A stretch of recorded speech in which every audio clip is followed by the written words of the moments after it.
The following day, Makoto is guided to the White Sandy Sea by Janebia. Janebia, a knight from the hero's party, will guide Makoto to the superior dragon, Grount, since Janebia has already received the dragon's blessing. Since Makoto wants to leave the Empire as soon as possible, he sets off alone, leaving Janebia behind. Makoto, using his speed to cover as much area as possible, is suddenly grabbed by his feet by the sand around him. Makoto, realizing he is caught in a trap by an antlion, grabs the antlion and chucks him aside, continuing his search. After a bit more searching, Makoto encounters a cave with a sandstorm protecting the entrance. Makoto, sensing the dragon inside, uses his mana armor to brute force his way through the sandstorm barrier. Inside the cave, we find Grount in shock, not believing that a human could break her reinforced barrier. Makoto then appears in front of the dragon, introducing himself and stating why he is here. Grount is taken aback by Makoto's informal tone and improper use of elder, when she clearly is an adult dragon, not an elder. Angered by this, she attacks Makoto to teach him a lesson. It is now evening the same day. We find Makoto bidding farewell to Princess Lily at the teleportation gate. Princess Lily, while saying her farewells, again suggests opening a store in the Empire. Makoto rejects the idea in his mind, but does not state it out loud. Makoto then leaves for the gate. Returning to Rotsgard, Makoto reflects on the meeting with the Great Dragon, and how a battle could have been avoided if Ludo told him about dragon norms. As to not dwell on the past, Makoto reunites with Tomoe and Shiki, and head to Kalinaeon before leaving for the Demon Continent. We then find ourselves back in the Empire, as Princess Lily is walking down the halls towards Tomoki's room. The princess is aware that something must have happened between Makoto and Tomoki as she enters Tomoki's room.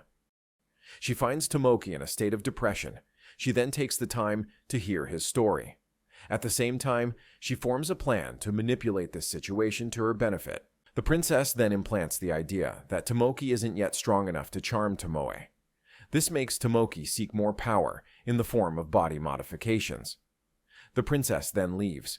When arriving back at her room, she starts to laugh about how easily it is to manipulate Tomoki. After a bit of time, she tires herself out and falls asleep. We then cut to a misty morning on the border of Kalinaeon. Here we find Emma and Eva bidding farewell to Makoto and two others as they head for the Demon Continent. Emma and Eva then return to Kalinaeon. When arriving back in Kalinaeon, Emma asked Eva how the tax implementation for Kalinaeon was going. Eva states that she decided on a tax rate equal to the large countries. Emma denied her thinking and stated another tax rate. Although Emma's words were blunt, Eva knew that it was just her way of teaching her. While Eva was getting lectured, an orc, a lizard man, and a dwarf arrived with problems of their own. The lizard man reports a lack of suitable personnel for cultivating the land. Emma suggests recruiting people from outside of Kalinaeon to help solve this issue. The orc then reports on the hunting efforts and monster slaying. Emma states that only 20% of adventurers are ready for monster slaying. The rest have to keep on training for the time being. The dwarf then reports that they need more craftsmen to keep up with demand. The dwarf suggests asking dwarfs from other countries to move here since dwarfs don't care about politics, only about making great tools.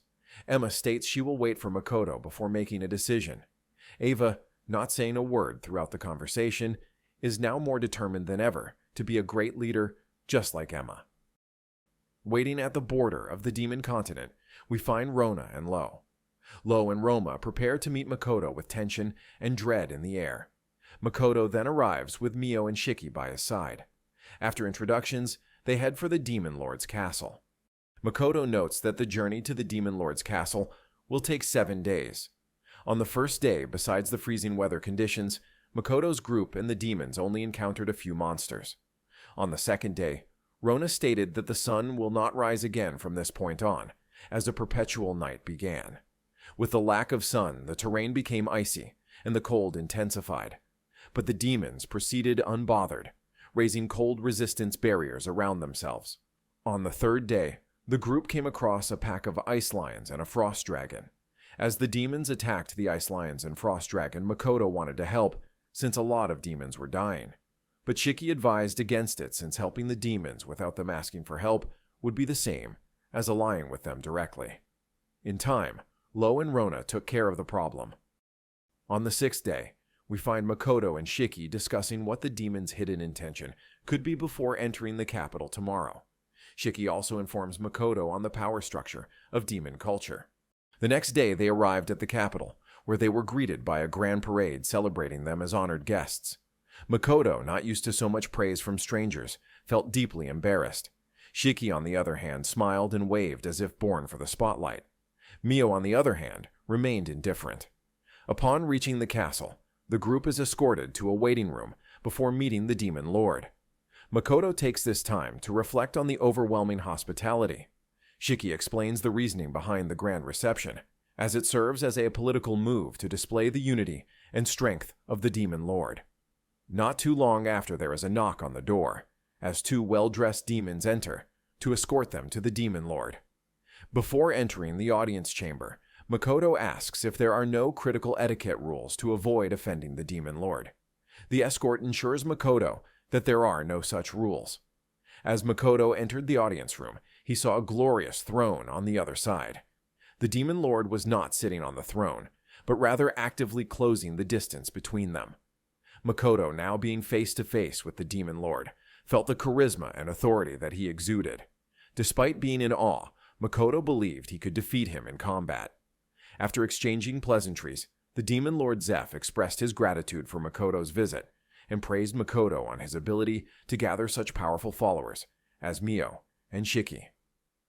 Zeph, not wanting his guests to stand, insisted on moving the conversation to a more casual setting, where Zeph's children are waiting to meet Makoto and join the conversation.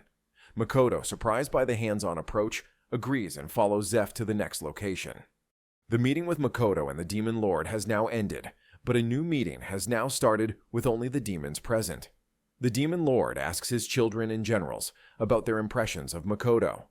Roches describes Makoto as a docile beast, dangerous if provoked. He suggests minimal interaction to avoid hostility while maintaining necessary connections. Rushia then speaks her opinion.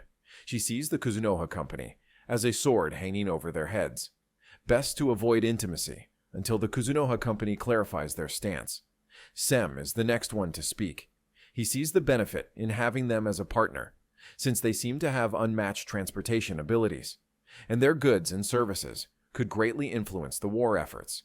Saris, on the other hand, sees the Kuzunoha company as a unstable and immeasurable power.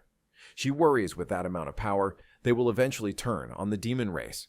Sari suggests putting a control mechanism if possible.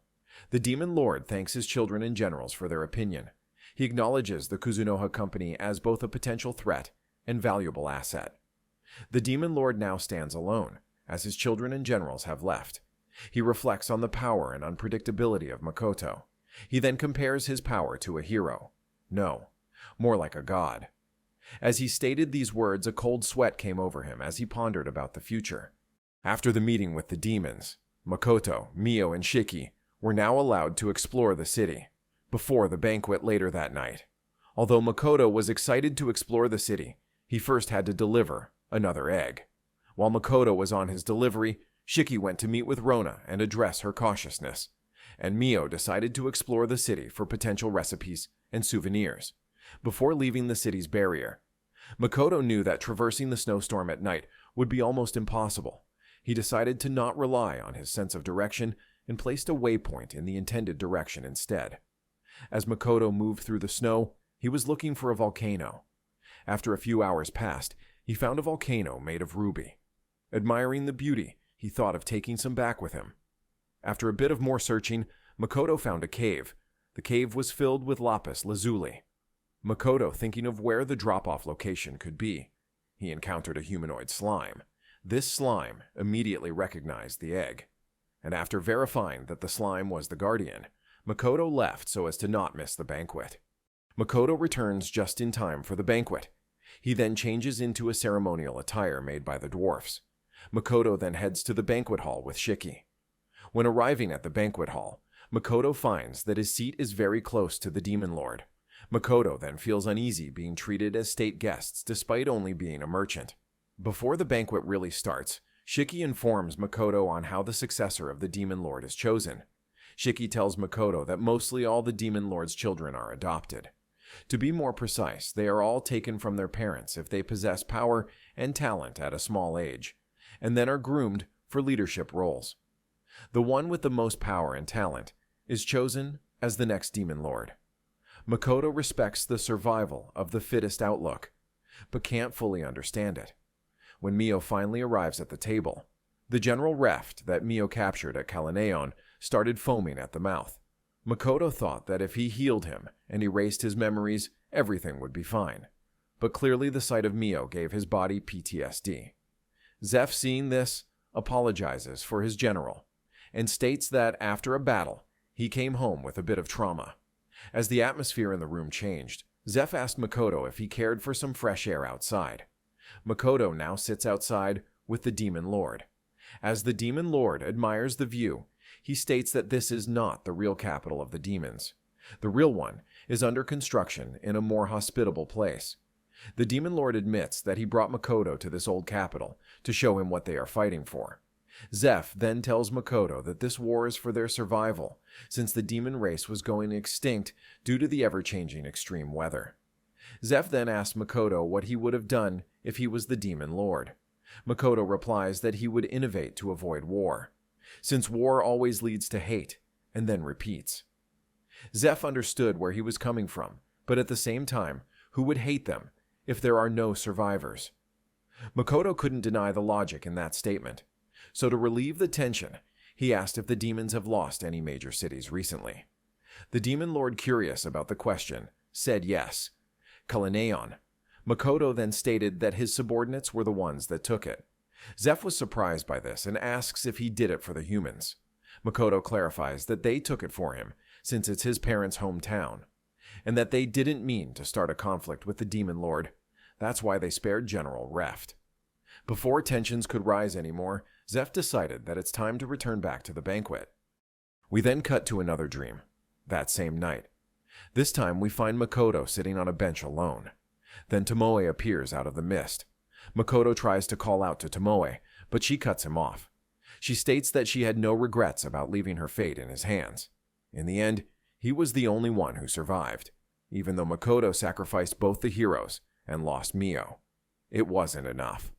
Tomoe then came face to face with Makoto, thanking him with a kiss. The dream then shifts to Zeph talking to Makoto. Zeph informs Makoto that the preparations are complete and that they just need the go-ahead from the Demon Lord. Makoto then leaves to command his army. Makoto, wanting answers to his dreams, seeks out Tomoe to replay his dream. When Makoto finds Tomoe, he asks her to look through his memory and record the dream. Tomoe then uses her abilities to examine Makoto's memories of the dreams. But strangely, she states that there are 3 nights that he has not dreamt, and one of them was tonight. Makoto knew that he did dream tonight, since he can still vividly remember it. Tomoe reassures Makoto that they are strong and will not easily be defeated. Makoto decides to trust her words and leaves for his room.